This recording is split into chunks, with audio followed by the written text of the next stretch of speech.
میرا باپ حیران ہوا کہ اس کے بیٹے کو آخر ہوا کیا ہے۔ ایک دن اس نے چھت پر جھانک کر دیکھا، کیمبرج یونیورسٹی کے سب سے کم عمر سائنسدان ڈاکٹر عبدالصمد بلوچ کی داستان، جن کو کراچی کے ایک اسکول پرنسپل نے کہا تھا بہتر یہی ہوگا کہ تم گاؤں واپس چلے جاؤ اور اپنے والد صاحب کے ساتھ زمینوں پر کام کرو۔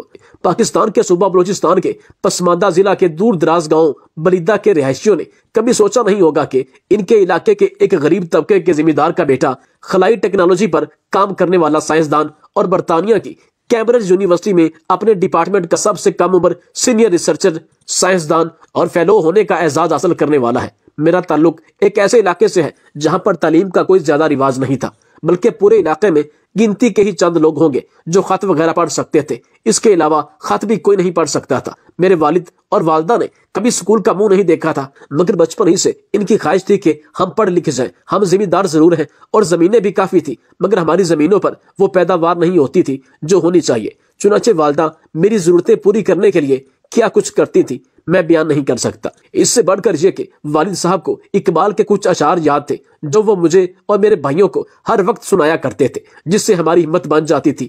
پڑھائی میں میری دلچسپی کو دیکھتے ہوئے والد صاحب ہمیں ساتھ لے کر کراچی کے علاقے لیاری پہنچ گئے۔ جب میں پہلی مرتبہ کراچی آیا تو یقین کریں کہ مجھے ایسا لگا کہ یہ کوئی اور ہی دنیا ہے۔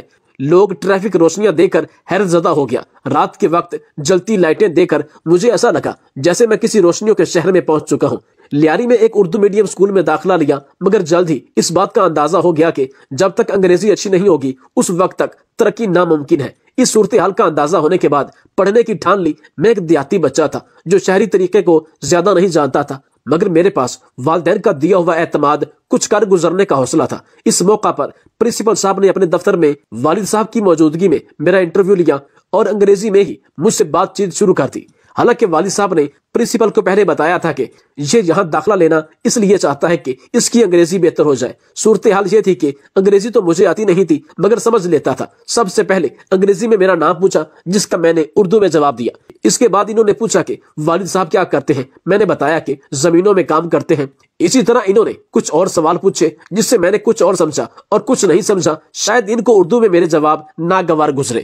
پھر کہنے لگے، آپ اپنے بیٹے کو واپس اپنے گاؤں لے جائیں اور یہ گائے بھینسوں کے گوبر صاف کرے گا، کیونکہ اس کی اوقات اس ادارے میں پڑھنے کی نہیں۔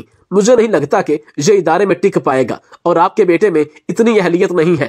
پرنسپل کے الفاظ سن کر میرے والد کے چہرے پر پریشانی کے آثار نمایاں تھے۔ یہ ایسے الفاظ تھے جن کو سن کر میری آنکھوں میں آنسو جاری ہو گئے، جبکہ میرے والد مجھ سے نظریں چرا رہے تھے۔ میں نے بغیر سوچے پرنسپل سے کہا کہ کچھ عرصہ بعد آپ مجھ سے ملنے کو ترسیں گے۔ میری بات سن کر پرنسپل نے مسکرانا شروع کیا۔ یہ بہت بڑی بات تھی جو میں نے کہی تھی، اور وہ بھی بغیر سوچے سمجھے کہہ دی، لیکن اب میں نے سوچ لیا تھا اور ٹھان لیا تھا کہ مجھے تو حوصلے اور عزم کا سبق سکھایا گیا تھا۔ میں واپس اپنے باپ کے ساتھ اپنے گاؤں آ گیا۔ میں نے ابا جان سے کہا کہ میں چھت پر ہی سویا کروں گا۔ ابا جان حیران ہوئے کہ اتنی سردی میں باہر چھت پر کیسے سوئے گا، لیکن میں نے سوچ لیا تھا کہ میں اب نیلی چھت کے نیچے ہی سویا کروں گا۔ کھلے آسمان تلے سونا ہے مجھے۔ ابا جان نے مجھ سے پوچھا کہ بیٹا ایسا کیا ہے، تم ایسا کیوں کر رہے ہو، یوں کھلے آسمان کے نیچے کیوں سونا چاہتے ہو؟ میں نے ابا سے کہا کہ ابا جان پرنسپل کی بات ابھی تک بھول نہیں پایا۔ میرا دم گھٹ رہا ہے، آزاد فضا میں سانس لینا چاہتا ہوں۔ میں ان تاروں کو محسوس کرنا چاہتا ہوں۔ میری منزل اتنی ہی دور ہے جتنے کہ یہ تارے۔ میں جانتا ہوں کہ زندگی میں مجھے بہت سارے مشکلات کا سامنا کرنا پڑے گا، لیکن میں وہ منزل حاصل کر کے ہی رہوں گا۔ بیٹے کی بات سن کر باپ کی آنکھوں میں آنسو تھے۔ باپ نے کہا، بیٹا میری دعائیں تمہارے ساتھ ہیں۔ تم اس پرنسپل کی باتوں کو دل پر نہ لو، بلکہ ہمت اور عزم سے اپنی محنت جاری رکھو۔ انشاءاللہ تجھے اپنا مقام ضرور حاصل ہوگا۔ یہ بات تو ذہن نشین ہو گئی تھی کہ انگریزی سیکھنا لازم ہے۔ لیاری میں ہی ایک انگلش میڈیم اسکول کے بینرز اور پوسٹر لگے تھے۔ میں نے والد صاحب سے کہا کہ مجھے اسکول میں داخل کروا دیں۔ انگریزی سیکھنے کے لیے میں نے خود سے ہی کوشش شروع کر دی۔ کبھی انگریزی کے اخبار پڑھتا، کبھی گرامر کی کوئی کتاب پڑھ لیتا، ساتھ ہی اسکول کے استادوں سے جو مدد ملتی اس سے بھی پڑھائی کر لیتا۔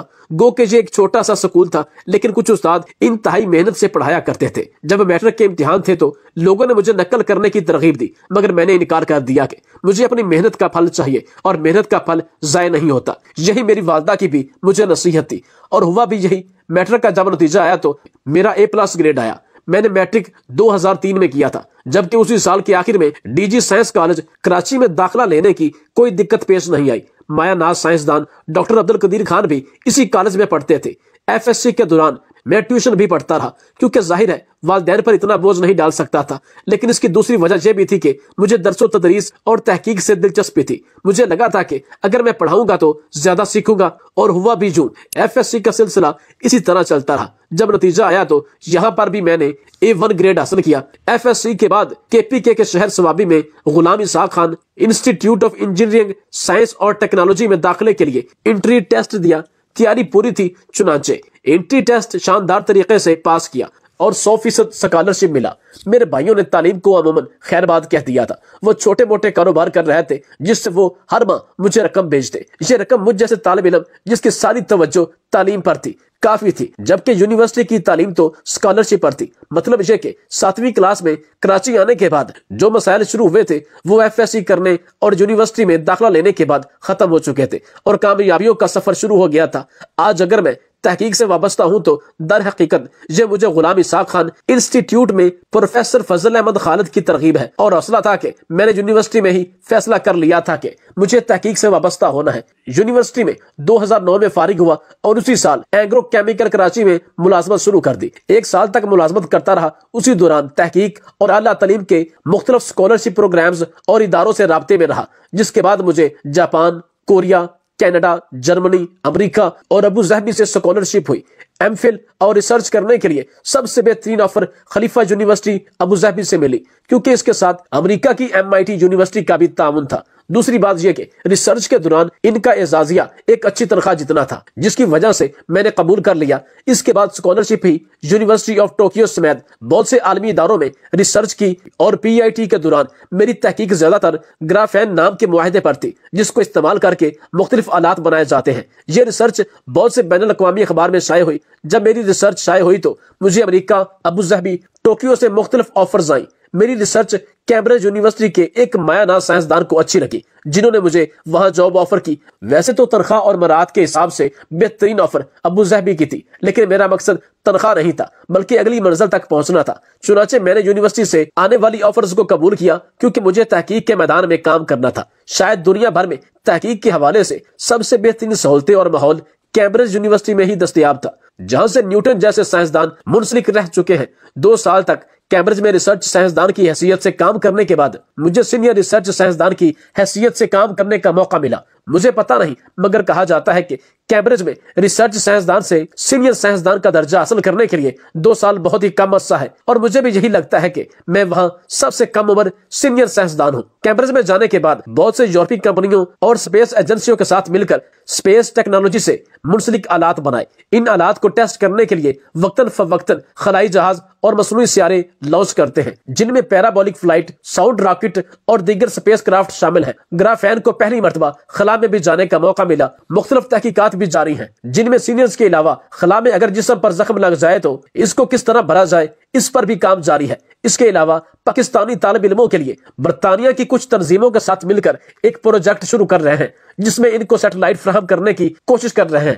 اگر مجھے موقع ملا تو میں اپنے ملک میں جا کر کام کرنے پر فخر محسوس کروں گا۔ زندگی کی اسی دوڑ اور اپنی کامیابی سے میں نے یہ سبق سیکھا ہے کہ لوگوں کی تنقید اور طنز بھرے فکرے آپ کے لیے مفید ثابت ہو سکتے ہیں۔ یہ آپ پر منحصر کرتا ہے کہ آپ ان کو کیسا جواب دیتے ہیں، آپ کا رد عمل کیسا ہوتا ہے۔ کیا کسی کی طنز یا تنقید سے آپ مایوس ہو جاتے ہیں، ان فکروں کو دل پر لیتے ہیں، یا پھر آپ کو ایک نئی جہت ملتی ہے؟ مجھے اس سکول کے پرنسپل کا ایک فکرہ آج بھی یاد ہے۔ پرنسپل صاحب کے اس طنزیہ فکرے کے بعد مجھے ایک نئی طاقت ملی تھی، ایک نئی قوت ملی تھی۔ اپنے والدین کی دعا کی بدولت اور اپنی محنت کی وجہ سے میں ایسے مقام پر پہنچا جہاں پہنچنے کے لیے لوگ تمنا کیا کرتے ہیں۔